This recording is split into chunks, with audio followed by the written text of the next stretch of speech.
5 of the worst words that you can tell somebody that you have the privilege of leading. Keep doing what you're doing. The people we lead deserve us to be intentional, to be thoughtful, and to be observational about who they are and where they need to grow.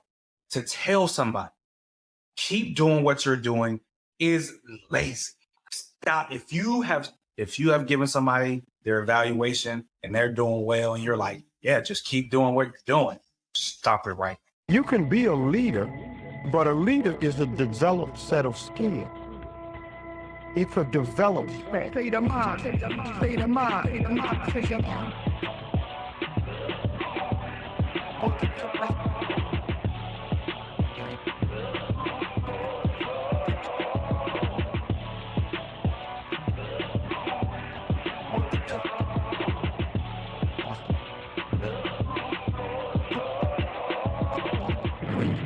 Leadership state of mind, family. How are we doing today?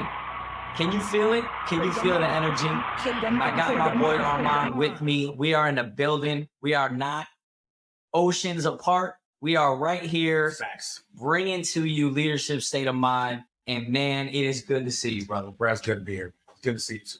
Like, doing this in person is my favorite thing. I need y'all to understand. Like the energy that is present in the room, we do this thing together. It's like no. So I absolutely love it. What's been going on? It's been a couple of weeks. It's been a couple of weeks. Yeah. I want to tell you, it's been busy. Yeah. Work's been busy. We're going to get into it when I talk about, kind of the book I'm reading right now, where my headspace at. But overall, it's been busy. Yeah. And my focus over the next month, as the kids finished up school this week, is, we talk about on Leadership State of Mind that it's not just about being a great leader, but being a good person. Yep. And my focus over the next 2 months is being more present and being more of a father. Not that I'm not a dad all the time, but the kids are off school and just, I'm really heavy on my head is like, how am I going to make sure that I'm making the prioritization to spend more time with the kids and to do more things and make summer dope. And vacation's a couple weeks away. I ain't been home in a couple of years, so I'm excited about that. So that's what's going on with you, man. What about you? Brad, so obviously I'm here in Hawaii.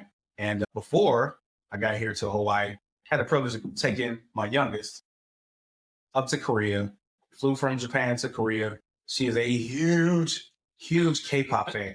And so for her birthday, we got a choreographer that was responsible for choreographing a video for multiple videos for BTS, New Jeans, and Blackpink. Somebody out there knows what I'm talking about. So not me. I don't. But somebody does. But somebody knows what I'm talking about. And they're like, oh my God, like that's so awesome. Like, I'm just like, okay, that's cool. But she was over the moon. And she is normally chill. Yeah. But Faith is normally chill, but she was just she couldn't hold it back. This was the greatest thing ever. So as a dad, I was just like, that's amazing. And what was funny as a dad, we take credit for these things. Yeah. But her mom is like actually responsible for playing the whole thing. Ty is actually responsible for the whole thing. But I'm still like, as a dad, still like, take the win. I took the win. I took the win. You should. So it was an amazing trip. Korea is awesome. If you get a chance to go to Korea, every person that's went has been like, you should go. The Korean barbecue, the food. Yeah. Oof. The Korean barbecue, the Korean fried chicken. It was good. I love it. Stop. Just amazing. Kimchi. If you're not on kimchi, just for health, like good health, and just, kimchi is amazing. Wow. And man, just had a great time. That's great. The other thing, I forgot to mention it, but I don't want to go without saying. Yeah. The Yankees are the best team in baseball. Yeah. We don't have to get into the semantics on records and all this thing, but I think they're 21 games above 500. I am enjoying watching baseball. That's wildly specific that you would know that wow.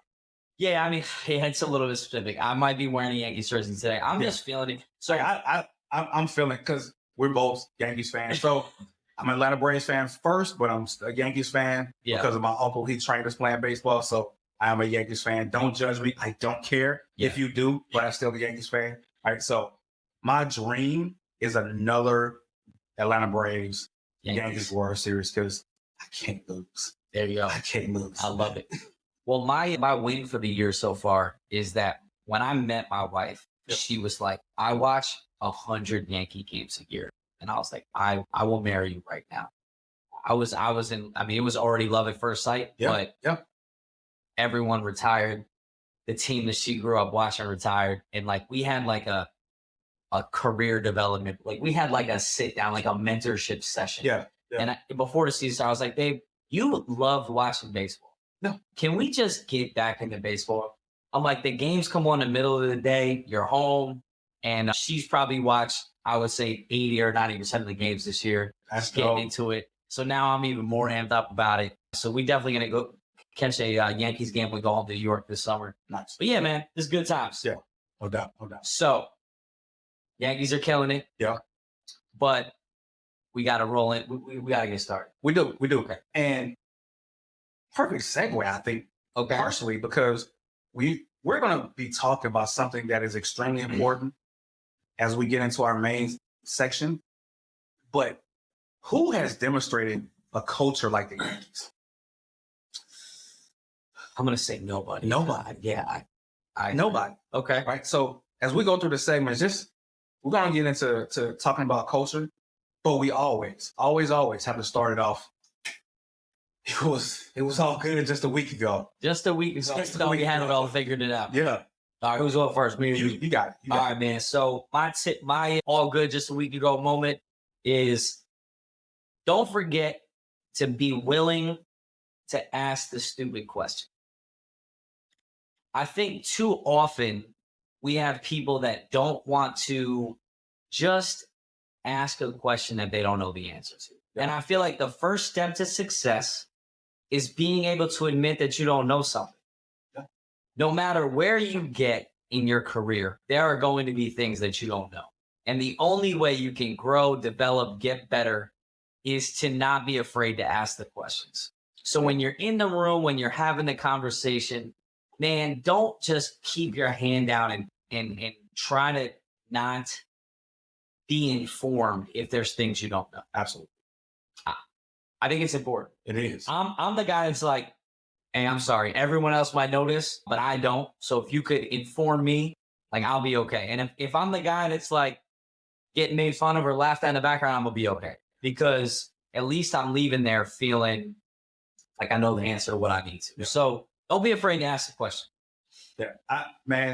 I love that because I feel like I was born with this trait where I can't be embarrassed. Okay. And you've bear witness to some of the most possibly embarrassing things that I've done. Embarrassing to everyone else but you. Seem like just out of nowhere. But the thing is that I don't care what somebody else thinks about me with regards to getting knowledge and learning and growing, because growth is the only option. Mm-hmm. And if that means that you're gonna consider me dumb or stupid because I asked a question that you thought that you already knew the answer to, yeah, like I don't care. I just don't care. Just don't care. And you out there shouldn't either, because the goal is the goal. Exactly. Right? And whatever you need to do to get to that goal, do that. That means that, hey, I gotta put myself out here. Put yourself out there. Do it. Get the knowledge. Absolutely. Okay. All right. What you got? So mine is recognize your personality type and how that interacts with your team. So there's a number of personality, tests out there, the DISC assessment, MBTI. There's a number of these things out there. Sure. They're not definitive. I want to be clear about these things. They're not definitive. They just reveal your tendencies. That's all. Just reveal your tendencies. What you lean more towards. So just be aware of that, of yourself, that self-awareness piece. But more importantly, be aware of how that interfaces with your team. Because for most of my assessments, I'm the big strategic thinker, the quote unquote visionary. I hate that word because it makes you seem like you're something more than you are. I just think 3 and 4 or 5 steps down the line because I played chess my whole life. So it kind of informs my personality a little bit. But what that does is I have a lot of great ideas. Yeah. But what it does to the people on your team that are the doers, the ones that are, all right, no, just tell me what we need to go do so we can go get that done. Mhm. That drives them crazy. Like, I'm tired of your ideas. Like, can we just do something? Can we just move towards something? Like, can we stop with that? Like, let's make something happen first, and then, right? So recognize that personality type, recognize who you are and how that interfaces with the people on your team, so you don't drive them crazy by your own idiosyncrasies and your tendencies, right? So that self-awareness piece, taking you a little step deeper, recognizing your tendency, your personality tendency, and making sure you're not driving your people crazy. Because I may or may not do that on certain occasions. I'm just saying. I mean, and it goes back to the topics we talked about before. Right? I feel like that's like kind of rehashing some emotional intelligence stuff, and knowing who you are and the things that are gonna that are gonna set you off either way. So I love it, man. I love it. All right, man. So blueprint. What we reading? So I'm off the beaten path a little bit this week. Okay. Because I'm a business owner, and one of my favorite business owners to follow on social media is Gary Vaynerchuk, and he just released a new book called Day Trade. He did. Okay. I'm a big Gary Vaynerchuk fan. I mean, but he released a new book called Day Trading Attention. And why I think this matters in terms of leadership, because it's not necessarily just about the one-on-one interaction. People have to buy what you're selling as a leader. Yeah. And that's marketing. Every day. That's marketing. So your ability to get your product, when you're thinking about your ideas to the people that you have the privilege of leading, and presenting it in a way where they're going to absorb it, take it, and run with it, that's just marketing. Yeah. And so this is a phenomenal book so far. I literally just started it, but he talks about how to leverage social media, how to leverage all these tools that we have access to in a means to really capture attention and to really speak to the people that you want to speak to. Because if you're trying to speak to everybody, you're going to reach no one. You're going to connect with no one. But teaching you how to be specific and intentional about how to connect with your audience, how to connect with your team, how to connect with the people that you lead, and speak their language and really reach them to what they need for them. So it's a phenomenal book so far. I give you more update as I continue reading it, but because I just started, but so far so freaking good. What about you? I love Gary. I just like to listen to him talk. Yeah. Gary needs to get into it. Yeah, so I'm reading right now The 6 Habits of Growth. How to get unstuck and create the life of your dreams, tools and alignments to get you moving forward and never settle. So, we talk about never settling on leadership state of mind. We talk about the need to continue to grow and develop. And if you want my honest opinion, like we've said on multiple occasions, we're not sitting in a glass tower. We don't have all the answers. We're not doing everything, right. We're just two people trying to continue to grow, trying to get better. And I feel like I've been stuck in a rut. Haven't made the progress I wanted to make. My book's not done. Some of the things I've been wanting to do aren't done. And I was looking for some tools, some inspiration, some things to kind of get me back realigned. Yeah. And I think when you're the type of person that loves to lead and loves your job and loves doing what you do every day, the pendulum sometimes swings both ways. Yeah. So you're all in on work and you're focused on that. You're trying to do a great job. Yeah. And then you're like, oh, it's going too far. Now I want to take care of the family. Yeah. But if I take care of the family too much, then my extracurriculars and writing books and doing podcasts and doing all that stuff suffers. And I think I swung the pendulum, and which is cool, right? Yeah. Because I've been involved. I've been doing stuff with the fam. Things have been good, and that's a blessing. But I just kind of wanted to kind of get a reset and get some stuff over the finish line. And so that's kind of what I'm reading right now. I really like them. I got a quote from him because we about to drop those bars next. We are. But yeah, man, good book. I guess he's written a bunch of books, but not as first book I've read from him. So pretty interesting. Yeah, that's a challenge, man. When you're trying to make sure all the buckets are full, and sometimes we end up forgetting about our own buckets and making sure that we recharge ourselves and feed ourselves because when we are doing the things that we want to do, that things that feed us, we are able to do more in those buckets. Exactly. Yeah. Yeah, and it's one of those things where, you know, you're trying to make everything better. And you're trying to support the people around you. You're trying to make sure your family's good, trying to make sure everything's good. And honestly, this couple months is just crazy because all my kids' birthdays are within like a 30-day time period. Yeah. So it's like, man, like just busy, busy, busy. But anyway, I'm gonna get back on track. I'm gonna do the right thing. Like I talked about in Motivational Monday last week, man, every day waking up is a blessing. Yeah. You know, you've had a bad week, a bad month, bad year. You can always get restarted. And so this is just like kind of an alignment tool for me. Yeah. No doubt. So I'm going to get right into the bars because I really like what he said. And so Brendan Burchard, who wrote the book, said, when you know how you're going to evaluate your life at the end, you have real intention, morality, and motivation. And that's when everything changes. And when he said that, I was like, it's like skipping to the end of the book to find out that what's going to happen, right? Like, you know, I mean, you're very into, what's it called? When you like see and say what you're going to do. What do you, Manifesting? manifesting. I'm sorry. That's the word I was looking for. Very big into manifesting. So he's not talking about manifesting, but I know you are. But the point is that he's like, once you know what, this is what I want my goal to be at the end. Yeah. It's very easy to draw an outline and a path on how to get there. Yeah. And, you know, so it kind of stuck to me because he's like, man, like once you know the end state, when you know how you're going to evaluate your life at the end, yeah, things become clearer to you, right? What matters becomes clear. The goals that you want to have, the things you want to accomplish. And so again, it spoke to me. I thought it was something that everyone could kind of take from and be like, what is it that you want to accomplish at the end? When you're like, have I had a good life? What are the 5 things that you want to have accomplished? And if you know what those 5 things are, it's very tangible to walk back how to get to each one of those things. So I like his very simplistic approach. Not that it's simplistic, but you know, just his easily deliverable, easily like digestible information. And so that was my bars for the week, man. What about you? Well, I just want to speak on yours because so something I rarely ever talk about. One of my greatest motivating attributes, things that drive me, is death. Okay. I don't talk about it because it's super morbid.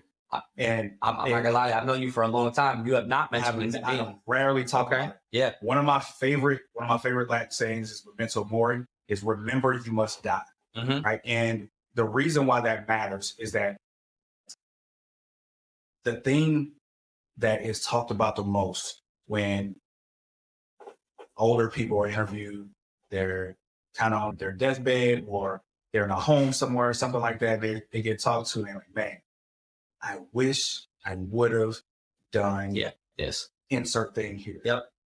I wish I would have took that chance. I wish I would have took that shot. I wish I would have went out there and had that conversation. And that regret. Yeah. That regret is so overwhelming at the end. And the benefit of using that right now, harnessing that regret right now is saying, when I get to the end, what do I want to have said? What do I want to have accomplished or at least attempted? Right? Yeah. It's like, what's your legacy? Yeah.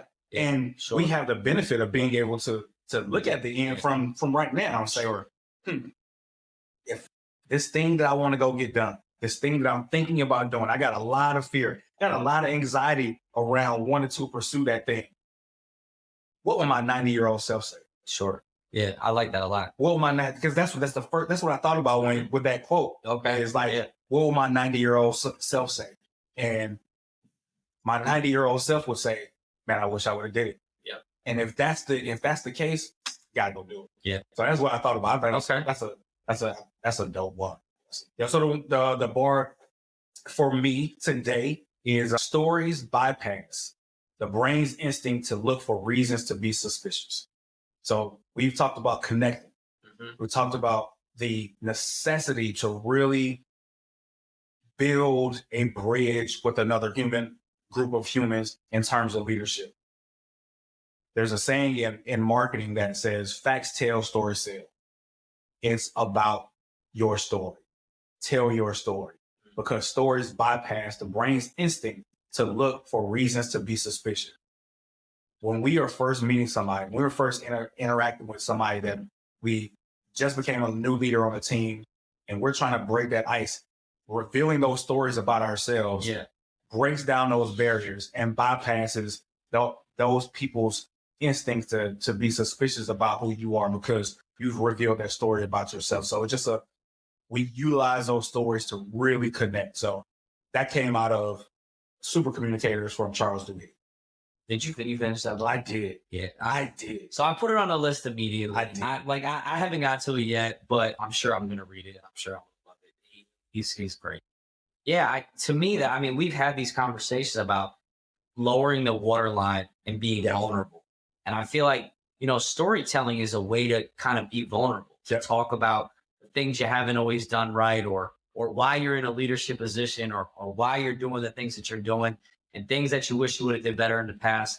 We want to be the leaders that other people want to inspire to be like. And that means sometimes telling people about the mistakes you made or ways that you wish you would have done it better, so that people don't make those same mistakes. So when I hear that, that's what I just think about, lowering that waterline and like being vulnerable and willing to like tell some stories that paint a picture of who you are and what you fundamentally believe. So that's it. I like that a lot.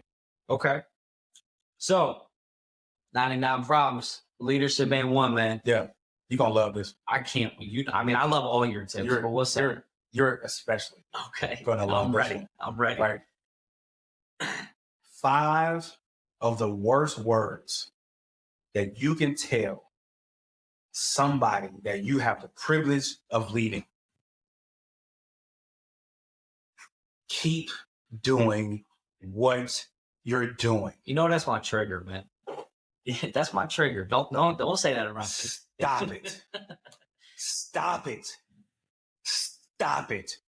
The people we lead deserve us to be intentional, to be thoughtful, and to be observational about who they are and where they need to grow.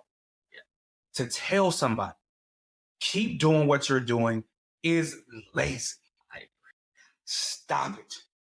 Stop. If you have given somebody their evaluation and they're doing well, and you're like, yeah, just keep doing what you're doing, stop it right now. Do not do that again.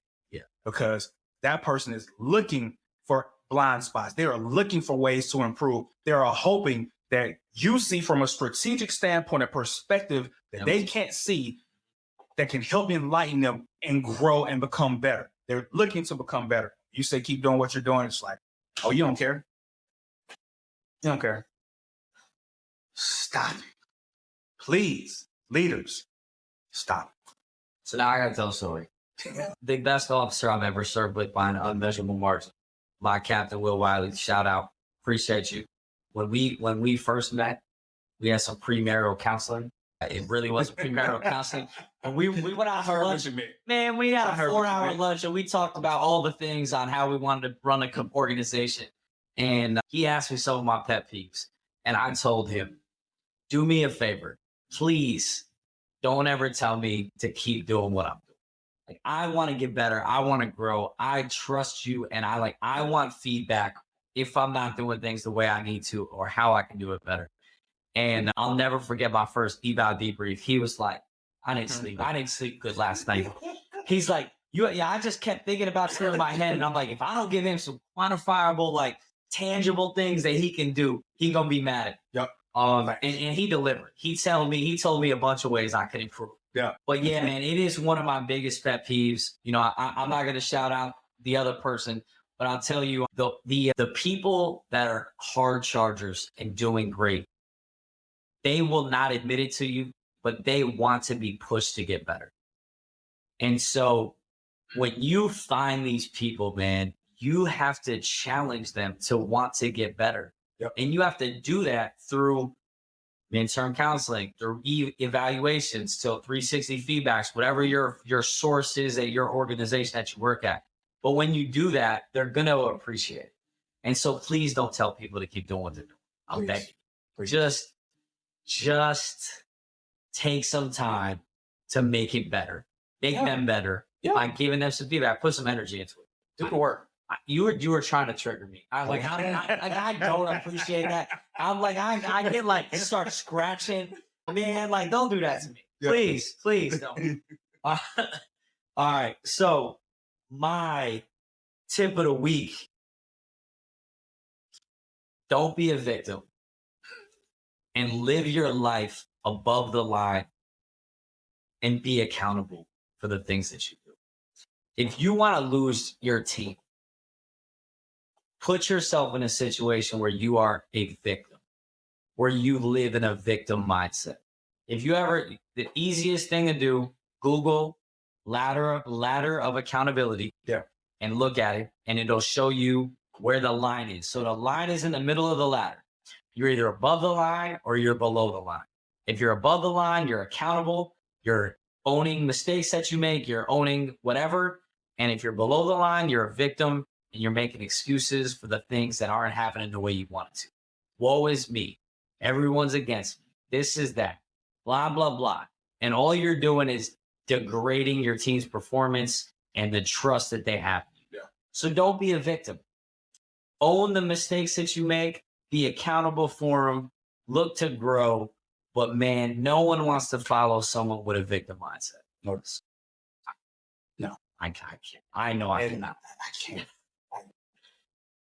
You're a leader for a reason. Yeah. So don't be a victim. Don't be a victim. Please don't. You gotta own the decisions you make, and you gotta lead from the front. So yeah, that's my tip of the week. Please live your life above the line. Above the line. I wish I could remember the name of the book. I don't remember the name of the book, but Ladder of Accountability. Google it, check it out. Great. We'll put it in. We'll make sure. I'll look it up and we'll put it in the notes. Love it, man. Yeah. All right, bro. So I alluded to it earlier. Yep. Talked about the Yankees. Talked about a winning culture that has. I mean, we're talking about decade after decade after decade. They may have some low. They may have some lows here and there, but overall, it's the culture that has really facilitated this level of continuous winning. All right. So we talked about culture of excellence from a Navy perspective. Mm-hmm. Today, we're going to talk about culture versus climate, right? And why this is so vital as a leader. As we look at how to build winning teams, winning organizations that produce continuous results over time, regardless of the external adversities that are present, because we can't account for those. We can't account for those. We can't account for how things are going to change, how the sun is going to rise, and when it's going to rain, and all these things. We can't predict those things, right? Obviously, we're going to predict the sun rising, but I think you know what I'm talking about. Like, just go with me here. But understanding that through all the adversity, how are you going to build a team that's going to sustain through that? You may take a slight downturn, but what you have built is a structure, a foundation that can survive darn near anything. Yep. And not only just get by, but thrive in any condition. That's done through building of a culture. What do you think? I think culture is key. Yeah. I think that if you can build the right culture, I think you can do anything. Yeah. Building the right culture has a lot of attributes and a lot of things that we're going to talk about, but the ability to go from good to great is based on a fundamental belief on what you want your culture to be. Yeah.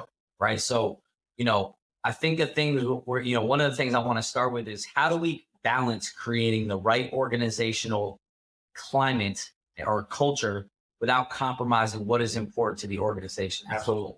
Right. So again, so we're going to get into it, but you can't compromise some of the things that you believe in or that at the core of what's really important for short gains, because in the long run, you're not going to build a sustainable process that's going to last past your time there when you leave. Absolutely. Right? You know, you Your want values. your values. Yep. Your values, things you believe in. You know, I talked about it with the All Blacks. Leave the uniform better than you found it. Another one, just culture. Yeah, all culture, right? Yeah. And leave the uniform better than you found it. It's not about you. It's not, you know, in case you didn't know, the New York Yankees don't have their names on the back of their uniforms. And the reason for that is that no name on the back is more important than the name on the front. So, you know, I happen to be wearing. I really think you should say that again. Just pause. Okay. You know, for effect, just a little bit. Sure. Just Slow it like down. it can sink. People get like it can sink in for The New York Yankees don't. If you buy an official Yankees jersey, there is no name on the back of the jersey, and that's because the Yankees culture believes that no name on the back is more important than the team on the front. So they have a culture in which team is key, and you know we are in a line of work where we should be out here leading, not to pump ourselves up, but to make our teams better. And when you have the right culture and you have this desire to do that, I think you can build something really special. But in the process of building the right culture, you need to understand the difference between culture and climate.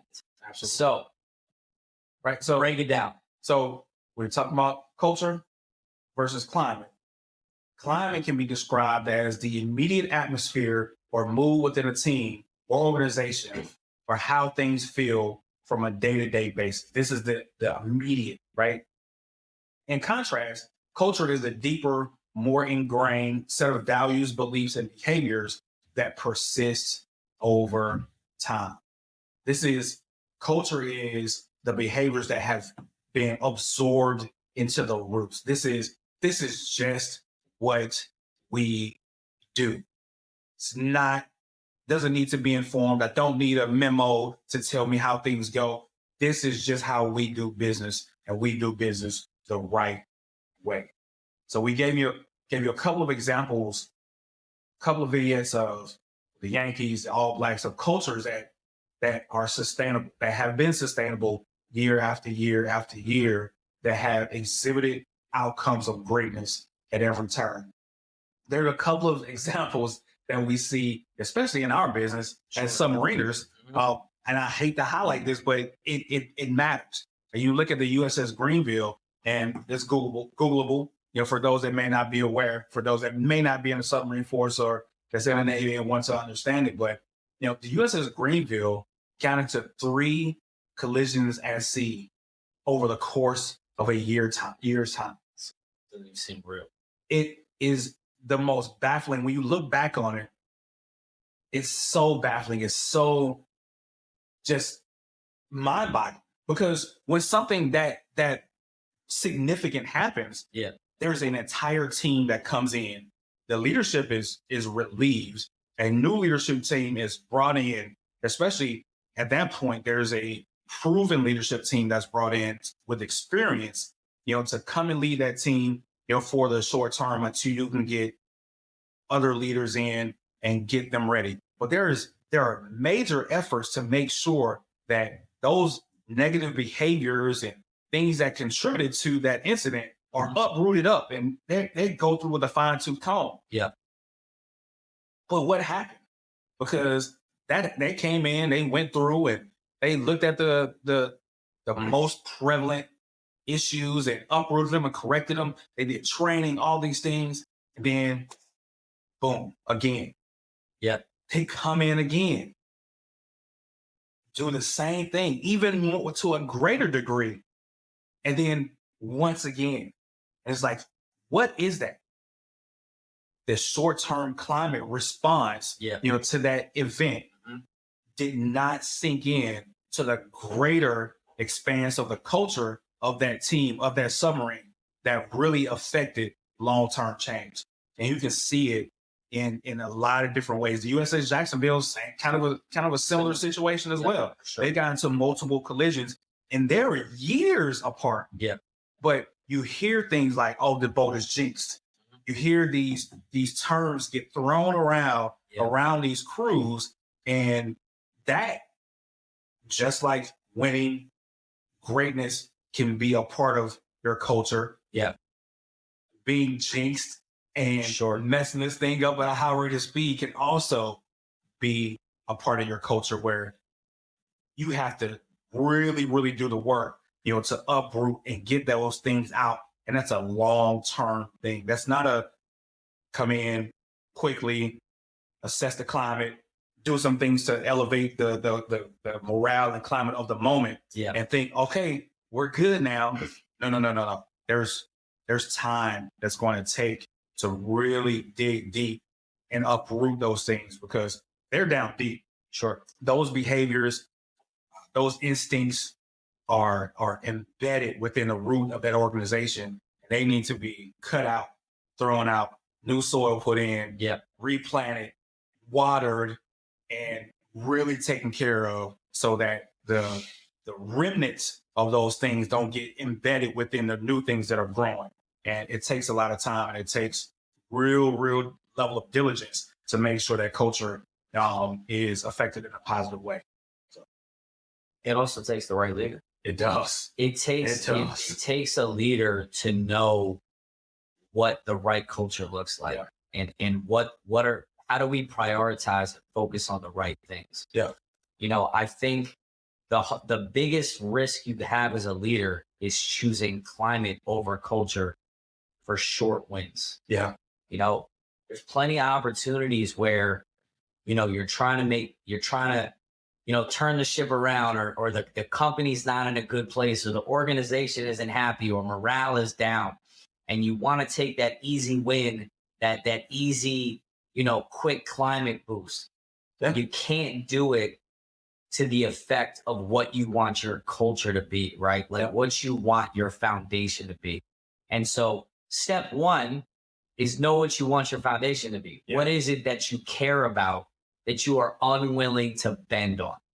These are the things that make us us, right? What does right look like? Yeah, sure. Yeah. What does right look like? What is our legacy going to be? What are the things that we are going to turn back to and say, this is what defines us as a team, as an organization, as a command, and then be not willing to break on that. That's it. And what you'll find is we'll give some examples in a little bit, but the things that people might not like at first, what they'll come to realize is that this is what makes us us, and this is what separates us from the rest. Man, the other thing that helps culture is winning. Yeah. God, man, winning is awesome. Yeah. When you're the best at what you do and everyone knows you are, and there's quantifiable data and awards and recognition to prove that you're the best, it's easy to create a strong culture and be like, no, this is what we do here because what we do is successful. Absolutely. But that doesn't happen in every situation. So, we're going to dive into this a little bit and talk about the difference between the two. But what I ask of you is that in an attempt to focus on building the right culture, don't skip that part and jump to the climate, because I think you'll take some shortcuts that'll hurt your team in the long run. Yeah. And I think the point that you made about that initial rejection. Yeah. Don't be scared of it. Sure. That's natural. Natural. There's going to be a natural resistance to change. Mm-hmm. That is human nature. Expect it. Mm-hmm. Do not be afraid of that first initial rejection, the voices of dissension. Why are we know what right looks like? Know the end state that you want to achieve, and be unwavering about it. Yeah. Be unwavering about it. And recognize, hey, that initial rejection is going to come. Yep. Because people don't see it. They don't see it because they're looking at maybe just that immediate climate. Mm-hmm. They're not looking at the long-term, second order and third order consequences of really building out a culture that is sustainable. Because those people who were like initially rejecting it, they're going to always come back like, you might have been right. Yeah, I didn't see it. I didn't. Yeah. This is, you're right. Yeah. You're right. So. Yeah, man, it's important to do that. And, one of my notes that I wrote down when we were talking about this topic is when trying to fix an organization, it has to be deeper than easy. Yeah. It's got to be. Yeah. Right. The easy wins are like, there are some easy wins that you're going to be able to just get because you know what right looks like and you can fix some things in the short term. But the easy wins that are not aligned with the vision of the organization, the command, the culture, man, don't fall victim to it. Yeah, they're deceptive. Yeah, they are. They're deceptive because you're like, oh, I could do this and people would be happy. I think a lot of times, would you say like climate and culture is like micro and macro? Facts. Right? Facts. So, from your climate is your micro, where you're like, oh, right now, right in front of me, this thing, they're not happy because of this. Yeah. You got to be able to, if you're going to create a winning team, you got to have that macro approach and take a step back and be like, this isn't about the short term. The weather's going to change. Give it a little time. But I want to create the culture that's going to outlast the storms and the bad days. And so that's that micro macro approach that I think you have to take when you come into something that might not be a great environment. Good on you if you show up and you get to lead a team that already has a good culture. Then my advice to you is like, don't mess it up. Yeah. Right? Yeah. Like, take advice from the people before you, but a lot of times we're not always that fortunate. So yeah. One of the things that just came to mind as a kind of an example of one of those quick wins. I remember being, the chief of board and having people come to me and it's like, God, we want to wear hats. Yeah. We want to wear hats. Underway hats. Want to have underway hats. We need them. And initially I was like, and you have people, oh man, this will really, raise morale. We're coming out the shipyard, getting operational. And I just asked the question, I said, hey, when we are exercising our damage control responses and we're wearing our hats, what are we doing with them? What are we doing with them? Because when we ran some drills in a previous life on a previous submarine, we had underway hats. Yeah. And I watched somebody slide all the way down middle of the passageway. Oh, because they slip on them? Because they slipped on a hat. Sure. Yeah. Right. So it's, what do you want to build? Yeah. Like, you know what I mean? It's those kind of, that kind of thought process. What kind of culture you want to build? Because I know what right looks like with regards to making sure that we have the most succinct and complete, clear damage control practices on board a submarine, because it's dangerous down there. You can't be playing no games, right? So it's those little things that want to have a cereal bar. You want to have, we're going to have casual Fridays and all these things. Yep. That they may give you that brief spike. Yep. That brief spike, but this is a long game. Sure. Leadership, I always say, is you good? Bruce Lee. Leadership is the long game, and culture is also that long game. So don't get hypnotized by that spike. Don't get hypnotized by that brief uptick in morale, because that's just a slight climate shift, but that's not going to affect the culture long term. It's not. And it's kind of goes back to that what we were talking about a minute ago, right? We were talking about being able to that people want to be held accountable. They do. And that people want to be pushed to get better. And so sometimes when you're trying to build that culture, they might be apprehensive to it and they might want to fight back, but they're going to come back to you, man, and be like, man, thank you for focusing on the right stuff and caring about the right things. So, okay. The next thing I kind of wanted to talk about, man, is if you don't have a strong organizational culture, how do you overcome the bad culture and create microclimates to make your people better, right? So, your command team, your organizational structure at the top does not know what right looks like. Yeah. And there's not a good culture or a good climate, and people don't like where they are. One of the things as leaders we have to do is understand our sphere of influence and understand what we can actually affect.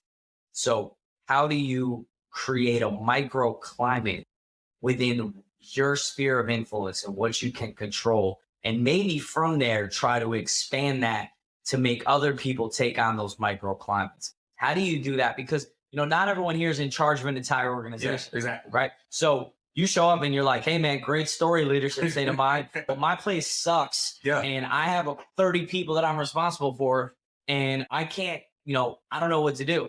So what are you doing, man? Yeah. So I think first and foremost, you start with your circle of competence. Mhm. What can you control? Mhm. What are the things that you have influence over? Yeah. Right. And for the most part, it's typically your team.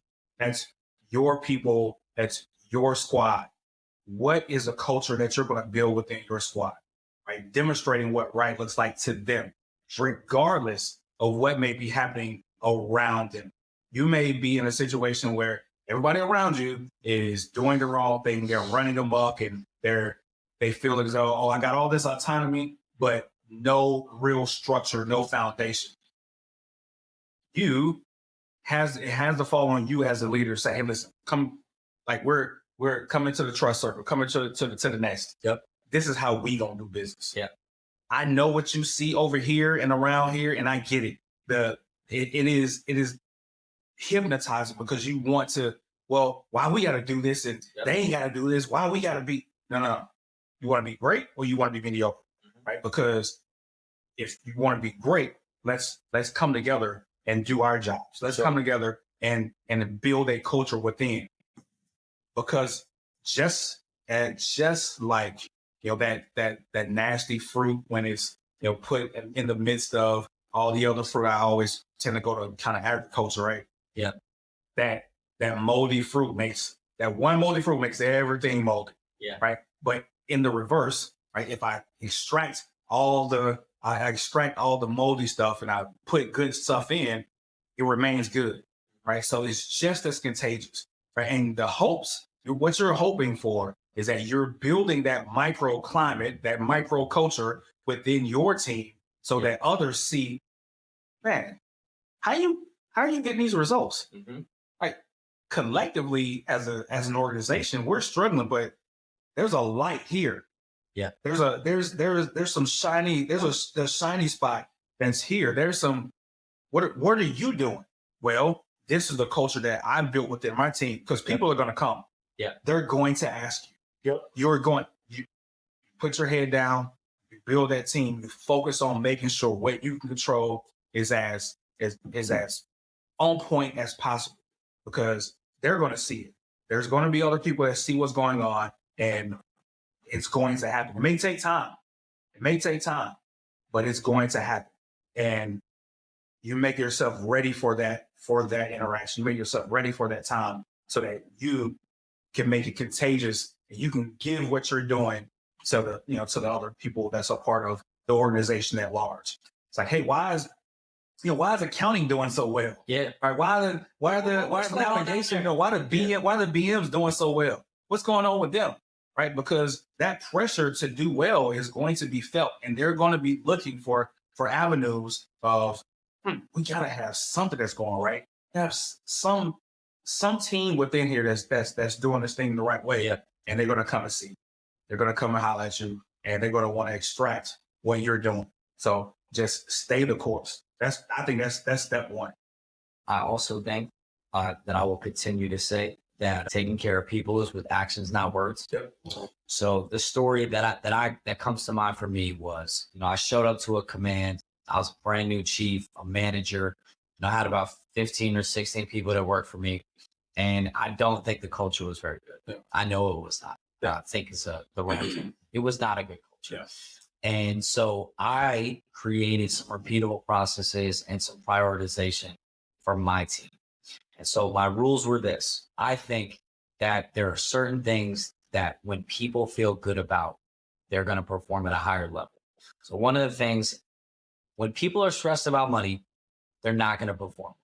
No. They're just not, right? Some people, a lot of people are not properly trained on how to manage money, how to invest, how to do all of those things. So, and a lot of the people that I were leading, they're young. The average person in the Navy is 19 years old. So have they ever bought a car before? Have they ever bought a house before? So I think you want to build the right culture and you want to create the right situation. You want to build a micro system that a microclimate that's separate from the actual climate and culture of the organization. You have to take care of the people that you lead. So what I did was I made a rule. The first 90 days on board part of my team, you had to go to a program called $1 Million Sailor. And it taught people how to invest, it taught people how to, understand their money better, how to balance, how to set up themselves for retirement, and kind of gave them some skills, because my job is not to help you be great at your job. My job is to help you be great at life, help you succeed outside of the Navy, in the Navy, outside of this organization. And so that was one of the things I did. Any person that had never purchased a car before, didn't know what to do, I put them through this course on, if you were trying to buy your first house, everyone had to go through this house buying course. And this wasn't things that I was doing, but what I was doing was creating a culture and this micro environment where it was like, yo, man, my boss, he cares. Yeah. He's trying to do things for me that has nothing to do with work. Yeah. He hasn't even talked to me about work. We sat down and he talked to me about hey man, how's your finances? Hey, do you have a car? Do you need a car? Hey, have you ever thought about buying a house? And then gave them these tools to show them that I cared. And then after that, then we talked about what we were going to do to make our team better.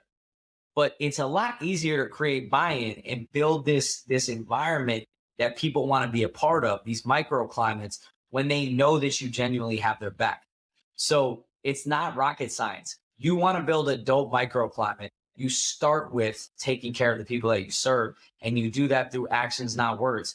Man, I don't need you to pretend to care about people. Please don't do that. Yeah. They will see through it. They will know it's fake. Come on, man. You meet people. This has nothing to do with the Navy, has nothing to do with leadership. You immediately know when you meet someone and you're like, that person's faking. Yeah. For the end, until the end of time. So be sincere in what you're doing, care about what you're doing. And if you do that, I think, what I started seeing is I had other managers being like, hey, man, kind of making me look bad over here, bro. Why are you doing all this, taking care of people stuff? Yeah. And I'm like, because that's what I'm supposed to do. And they're like, I think we're going to start doing it too. Cool, man. Let's do it. And over time, as your center of influence grows, and your teams are having success, you can then have a bigger scale of what you can affect, and your center of influence grows. And then you're able to create change on a larger scale. So if you can't make the entire organization better, what can you do to make your little piece of the pie better? And if you can figure that out, and you can make your day-to-day life a little bit better for your people, don't be a victim. Right? Own it, be accountable. I think you can create that microclimate that will sustain and allow your people to grow and get better and get to the other side of it.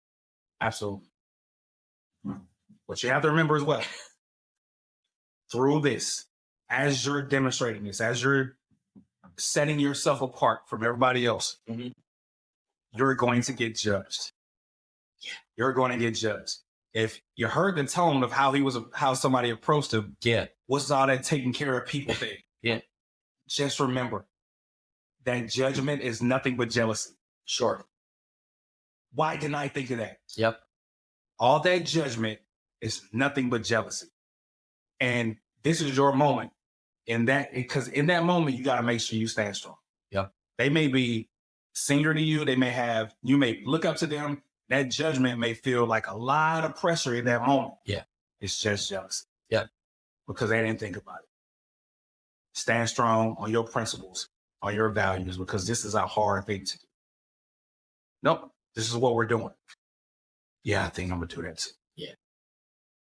Because when you stay strong in that moment, you really own and not be a victim and say, hey, this is how we're going to do business because we're doing the things the right way. No, this is what we do. Yeah. I think I might do that too. Yeah. Right. And you can't waver in that moment. Nope. Don't fall prey to that pressure when you're challenged. Because that judgment is just jealousy. That's all it is. They wish they thought about it. 3 to 6 months. Yeah. It takes 3 to 6 months to stand by your convictions to get other people on board. You do things the right way, people start to see, people want to follow. Yep. And then once your center of influence gets to a certain point, goes right. You got a lot of haters. Yep. You got people that feel like you're stepping on their toes, Yep. that feel like you're overstepping. Like, how dare you do this and do that? I'm just taking care of my people. That's it. Right. And so let them be mad, let them be angry, be respectful, but take care of your people, control your microclimate, and those people will hopefully get on board. And if not, enough people will get on board that'll change the climate and the culture and make your current organization be in a better spot. Absolutely. And talked about it being hard, right? There is the battle day to day. Mm-hmm. You have to make sure that you're taking care of yourself. Yeah. You got to make sure that you're taking care of your mental health, your emotional health. Mm-hmm. Take the opportunity every single day to zoom in and chronicle the daily wins, no matter how small. Yep. Right. Because you're going to be by yourself in this. You're going to feel like you're on an island. You're going to feel like you're alone in this. Chronicle the daily wins, no matter how small. Yeah. Don't despise the small wins from day to day as your team is growing. You're just building momentum.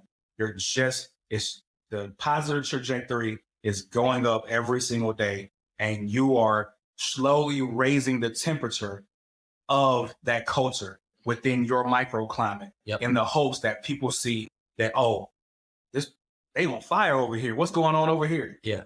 Right. So stay strong, chronicle those daily wins, write them down, because this is a hard thing to deal with, that emotional and mental health that as you're battling this in those tough organizations, those tough, not so great climates, cultures, while you're trying to build that culture within, it's going to be hard. So you need to make sure you're taking care of yourself and knowing that, hey, it's getting better.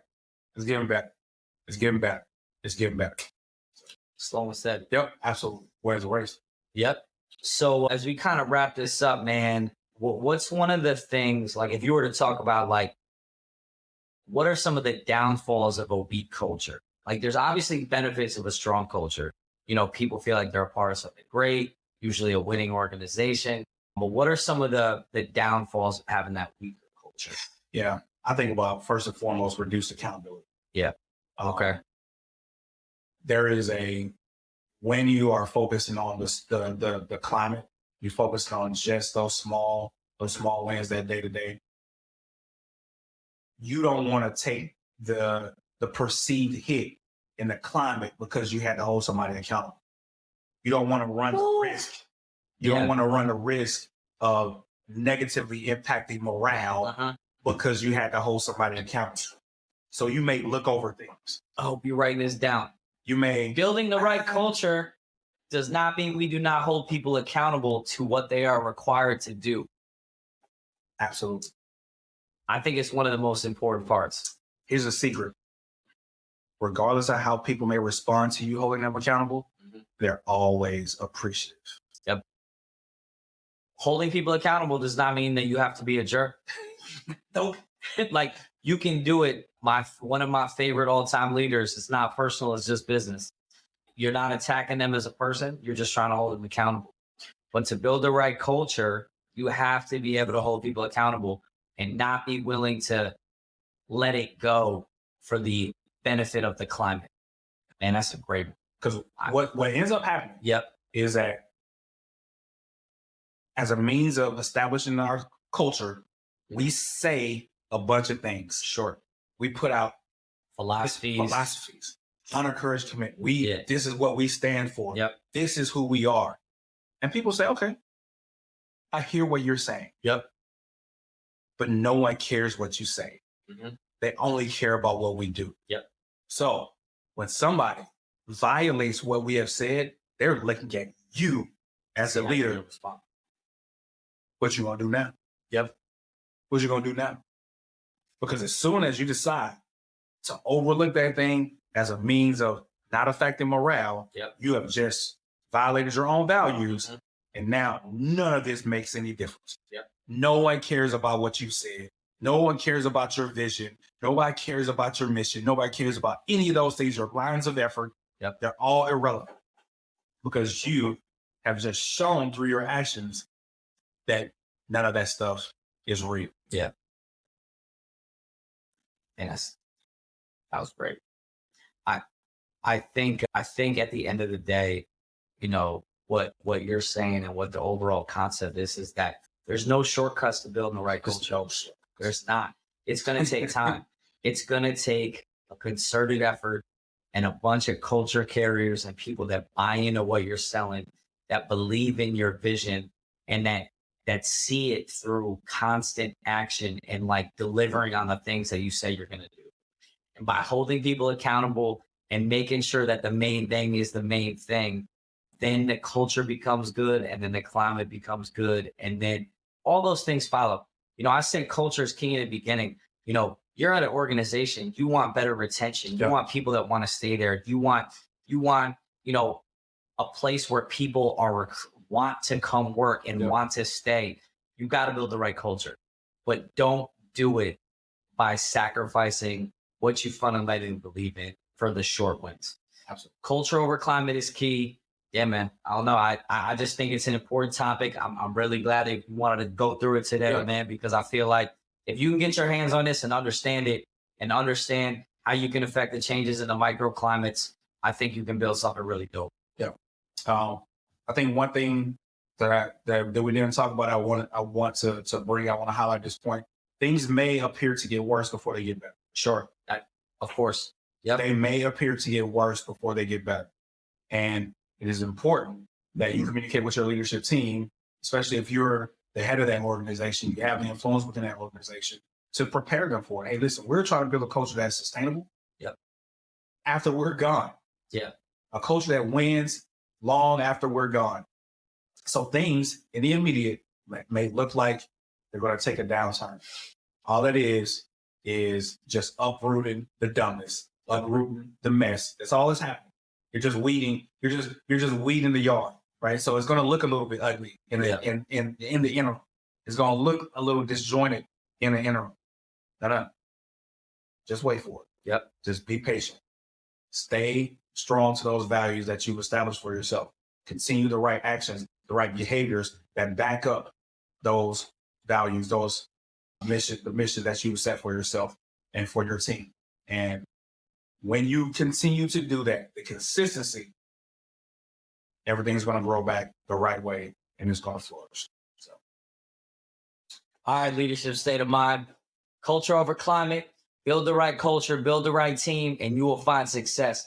Hey, man, I appreciate all of y'all for continuing to check us out. I appreciate the comments, the views. Continue to like, share, and follow us at Leadership State of Mind. Check us out on iTunes, Spotify, IG. If you're not linked up with us on Instagram and you're not getting those Motivational Mondays, man, come check us out. We're continuing to put you in the right headspace where at Leadership State of Mind, we are creating better people. When we create better people, better leaders follow. Absolutely. So, hey, man, thank you for everything. Appreciate it. Thanks for keep following. Y'all have a good one.